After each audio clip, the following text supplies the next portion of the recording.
exactement man ni kon nag fexe itam ni si itam ki nga xam ne que moo di pouvoir Ousmane Sonko daal di gën a mën a ñooñ c'est important man ni kon nag ñoom donc ko daal di souligner à travers seen conseil des ministres yi nga xam ni itam génn nañ ko man ni kon si ëpp na jàpp nii est-ce que loolu daal di jul benn ku li nga xam ne que moo di bicéphalisme en tout cas donc de président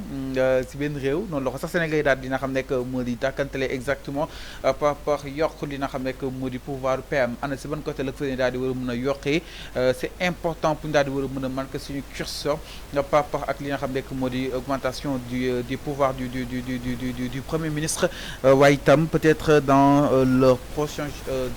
prochaine sortie incha allah nañ si gën a am xam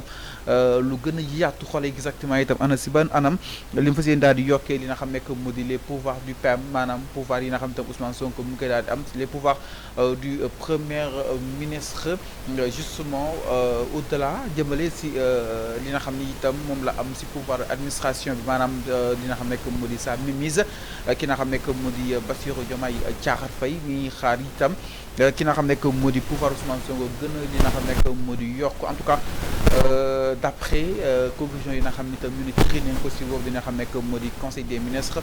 peut-être fa incha allah ngeen xam ana si ban anam waaye itam leen aussi mooy li nga xam ne que moo di la suppression du 16 ak li nga xam ne que moo di conseil économique social et environnemental ak li nga xam ne conseil des collectivités territoriales ma ni kon nag ñoom pare neen ñi daal di ko fi li nga xam ne que moo di dindi ndax jàpp ne nag ante yu nu mel sont des li nga xam ne que moo di institutions budgétivores te booba tey nag ñi jëlee si gafagay askan wi ko daal di loo xam ni itam askan wi seen njëriñ jàpp ne nag bëri aussi moo waral jamono ji nag ki nga xam ne que moo di Ousmane Sonko ak ñi mu àndal autour justement de la présidence bu ki nga xam ne que moo di Bassirou Diomaye Diakhar Faye bëgg nañ jël décision nag daal di supprimer exactement poste bi nga xam ni itam Aminata Mbengue Ndiaye moo ko daal jiite fu mu toll nii di li nga xam ne que moo di au conseil des collectivités territoriales waaye itam ak ki nga xam ne que moo di justement Abdoulaye Daouda Diallo bi nga xam ni itam moo daal jiite li nga xam ne que moo di CESE di li nga xam ne que moo di conseil économique social et environnemental jàpp ni itam mu nekk ñaari entités yoo xam ni itam jamono ji mu neen jàpp ni mi ngi dem justement daal di koy effacer parce que jàpp ne de plus en plus li nga xam ni itam bu ngi koy daal di impacter dara rek la si askan wi daal di gisul par rapport ak li nga xam ne que moo di justement le quotidien des Sénégalais c'est important daal si war a mën a bàyyi xel bu baax a baax donc nag mi ngi noonu par rapport ak li nga xam ne que moo di justement li nga xam ni itam moom la Bassirou Diomaye Diakhar Faye ak li nga xam ne que moo di Ousmane Sonko peut-être àllusion daal di yóbbu li nga xam ne que moo di si nga daal di koy gisee vers le haut exactement donc nag loolu aussi gën nañ ko si semaine bi exactement la veille du Korité à la veille de la fête justement du Korité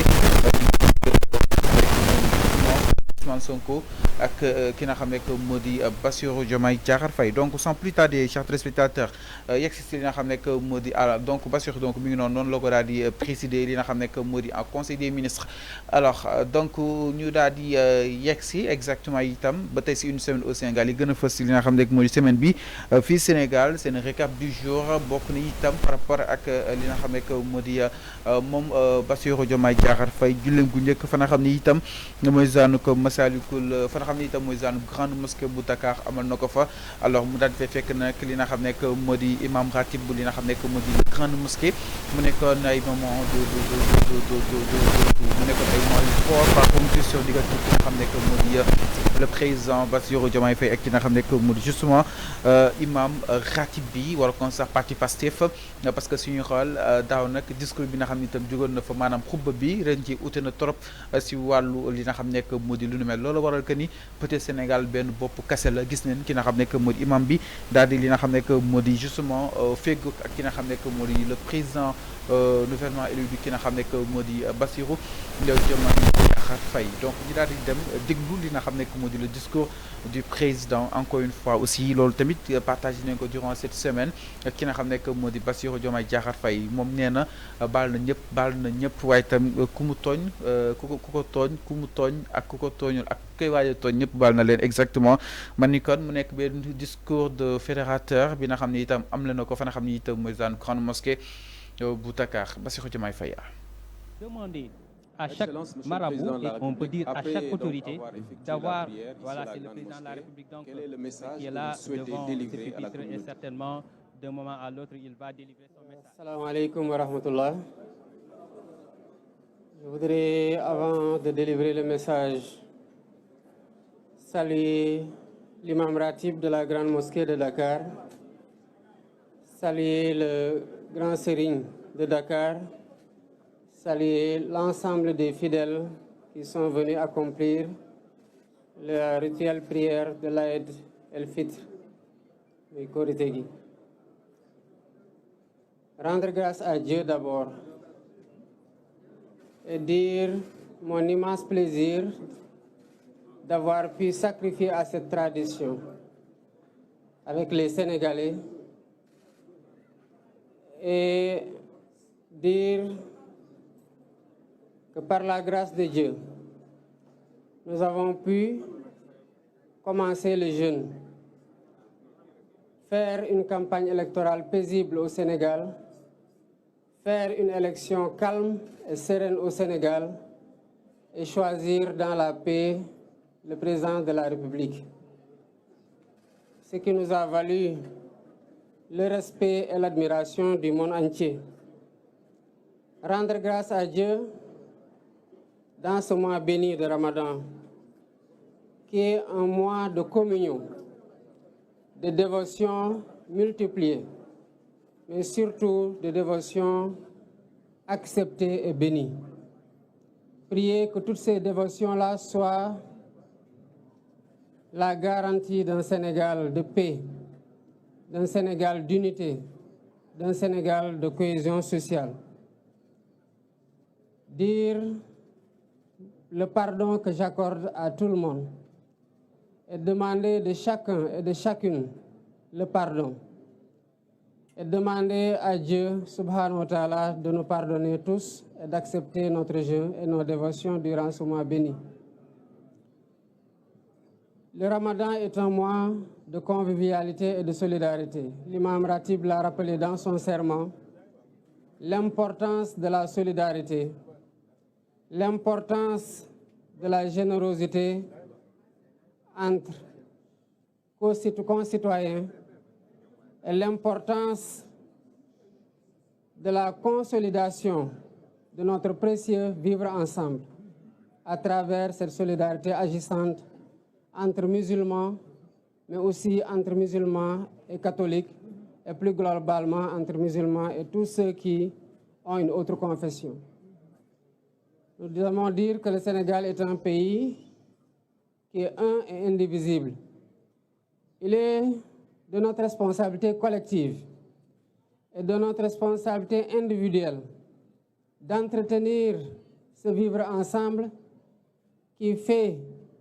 la stabilité de notre pays que le monde entier nous envie. Le Sénégal est un pays de grands hommes de Dieu, de grands hommes politiques. C'est un héritage sacré et c'est un héritage précieux que nous avons le devoir de perpétuer. Je voudrais, avant de terminer, rendre un hommage appuyé à tous ceux qui nous valent la satisfaction des titres que nos enfants remportent à l'échelle internationale dans les concours de récital du Coran. Je veux citer tous les maîtres coraniques, quelles que soient les conditions dans lesquelles ils enseignent le Coran. Je veux citer tous ces imams ratibs, mais je veux surtout citer les grands hommes de Dieu, à savoir les khalifes généraux. Quelle que soit la confrérie, il reste qu'ils sont tous khalifes dans la confrérie musulmane et plus globalement dans la religion en voulant intégrer le clergé. Je voudrais saluer et rendre grâce à Dieu de leurs prières bénies qui sont le socle, le pilier fondamental qui tient ce pays-là et qui nous permet, quelles que soient les péripéties, quelles que soient les vicissitudes que nous traversons, et quel que soit le point auquel le pays a été secoué, de rester debout et de finir par fasciner le monde entier. Voilà ce que je voudrais transmettre comme mot, en priant pour eux, qu'Allah subhanahu wa ta'ala leur donne une longue vie, une santé de fer, et continue à les laisser nous guider nous soutenir et nous tenir à travers leurs prières bénies. Assalamu alaikum wa rahmatullah. Amna solo gannaaw kon ba nga jullee ci grande mosquée de Dakar ban message nga bëgg yëkkati ci wàll wi. Assalamu alaikum wa rahmatullah. Bala may joxe message bi rek bëggoon nuyu imam ratib bu grande mosquée bu Dakar di nuyu tamit grand sérigne bu Dakar di nuyu ñëpp ñi nga xamante ne ay góor wala ay jigéen ñëw nañu jullisee fii ci grande mosquée. bu ma nuyoo imam grande mosquée de Dakar rek mel na ni nuyu naa imam yëpp ak fu ñu mënti nekk nuyu naa kilifa diine yëpp ak fu ñu mënti nekk. mel na ni tamit bu ma nuyoo Sénégalais yi ak sénégalaises yi fi ñëw julli si mel na ni nuyu naa sénégalais yëpp jóg tey dem julli ji ak fu ñu mën di jullee ci biir Sénégal ak ci biir àdduna bi. di sant yàlla bu baax a baax a baax gannaaw bu ñu mayee ñu jóge ci xat-xatu élection yoo xam ne xëy na ñun ñëpp ci njëlbeen tiitoon nañu ci waaye ñu dugg ko ci weeru koor génn ko ci weeru koor tamit. di ci sant yàlla bu baax ci ñu nu mayee ñun ñëpp Sénégal ndax Sénégal moo ko moom ndam li nga xamante ne doonte xëy na am na ñu amoon tiis ak njàqare yàlla may nañu ba ñu génn ci jàmm am élection boo xam ne àdduna yëpp jaaree na fa gën a naw Sénégal. loolu nag lu ñu ko may mooy ñaan yi nga xamante ne nit ñu baax ñi fi jiitu ñu ngi ko fiy ñaan guddeeg bëccëg ñaan yi nga xamante ne ñi fi nekk tey di naafila di yokk seen ñaan rawatina ci weeru koor gi di zikri di jàng ay xasida wala ñuy wasifa wala ñuy dem ci jàngo yi wala ci yeneen anam di ñaanal réew mi di ñaanal waa réew mi. ñu koy sante yàlla bu baax a baax a baax nag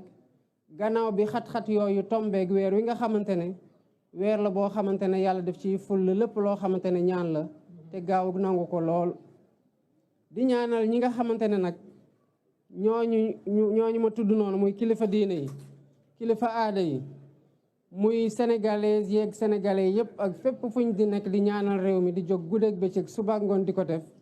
di leen sant ci ndax ñoom ñooy li téye réew mi ba nu ñuy jaaxle ñaan yooyu rek mooy li nga xamante ne moom la ñuy mën a expliquer luy tax Sénégal du tabbi ci guuta. waaye nag looloo tax tamit Sénégal ay nit ñu màgg ay nit ñu baax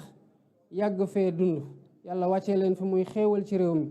te ba fu ñu toll nii ñu nekk fi wéy di ñaanal réew mi ba réew mi alhamdulilahi rabil alamin am nañ loo xamante ne aduna yëpp moo ñu koy ñeewant moo ñu ciy ñee bëggoon ko am te xëy na ñëpp amuñu ko. bëggoon tamit balaa may jóge ci kilifa diine kilifa aada yi ak ñëpp ñi nga xamante ne ñooy def loolu sant bu baax a baax nitu daara yi sant bu baax imam ratib yi ndax su ma tuddee imam ratib bu grande mosquée de Dakar mel na ne tudd naa imam ratib bu mosquée jàkka yëpp ci biir Sénégal ak jumaa yëpp ci biir Sénégal. waaye dafa am loo xamante ne ndam la ci ñun que doomu Sénégal yi yàgg di jóge fii dem jongante ci tarig alxuraan indi ay raaya te loolu ñoom lañ koy sante quel que soit nag jafe-jafe yi nga xamante ne ñu ngi koy am ci bu ñu dee jàngale alxuraan di ko def ci ay nit di defar nit ñi waaye di def ci ñoom tamit xam-xam. weeru koor nag da di weer goo xamante ne weerug cant la weerug jàppalante la weerug suturalante la te sénégalais yàgg nañ ci jàppalante yàgg nañ ci suturalante te jàppalante googu la imam doon wax sànq ci xutbaam ne mooy li nga xamante ne moom la diine woote te xëy na sax moo tax diine bokk na li tax diine jóg ndax jàppalante boobu mooy tax ku am jafe-jafe doo ko yëgee ni noo ko war a yëgee ndax xam nga ne am na koo xamante ne mën nga weeru ci moom ba mu sedd ci yow wala mu oyof ci yow. di ñaanal Sénégal di ñaan Sénégalais yi tamit ñu ñaanal Sénégal continuer di ñaanal Sénégal ndax fii la ñu amuñu feneen bu méttee fii la bu neexee fii la lu ñuy sàkk muy suñu njaboot fii lañ koy sàkki niñ ko jàppee nag ay nit teg ko ci suñu loxo ci jàmm noonu la ñu war a jëlee tamit te waxuma président de la République waaye sénégalais yi fii dund yëpp dañoo war a sénégalais yi ñiy ñëw ëllëg ñu liggéey lu tax bu ñu ñëwee ñu xam ne Sénégal gi génération ba génération ku ci nekk def nga ci sa wàll ci jàmm ak jàmmal ba joxe ko ci joxe loxo yi ci joxe ko ci yeneen loxo ci jàmm ñooñu continue tamit di jàmm di dox jàmm di wax jàmm di def jàmm pour Sénégal yi fi nekk yëpp mën a am jàmm kon maa ngi baalu ñëpp ak ñi ma xam ak ñi ma xamul ñi ma tooñ ak ñi ma tooñul sax di baalu tamit ñëpp ñi nga xamante ne tooñ naa leen ci li ma yëg ak ci li ma yëgul di baalu sax ñoo xamante ne tooñuguma leen te di ñaan yàlla mu boole ñun ñëpp baal salaamaaleykum wa rahmatullahi taala wa barakatu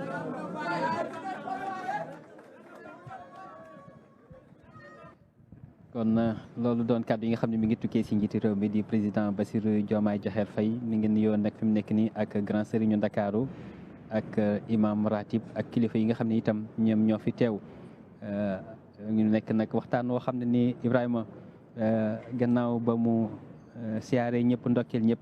balu ak ñëpp. C'était à l'instant ki nga xam ne que moo di justement Bassirou Diomaye Diakhar Faye loolu itam gën a daal di fës si li nga xam ne que moo di semaine bi kàddu rafet yi nga xam ne itam yëkki ndox que ni képp ku mu tooñ wala ku mu tooñul ku muy waaj tooñ ku muy waaj tooñul loolu lépp mu leen di baalu ak ñëpp. Man ko ñu sëpp na jàppee ko exactement benn discours de fédérateur alors donc sans plus tarder on enchaîne avec l'affaire Mame Mbaye Niang ki nga xam ne que moo di Ousmane Sonko na amaana yenn rebondissement yu yees jàppee ni itam ki nga xam ne que moo di Mame Mbaye si récente si nga xam ne que moo di sortem jàpp na ni nag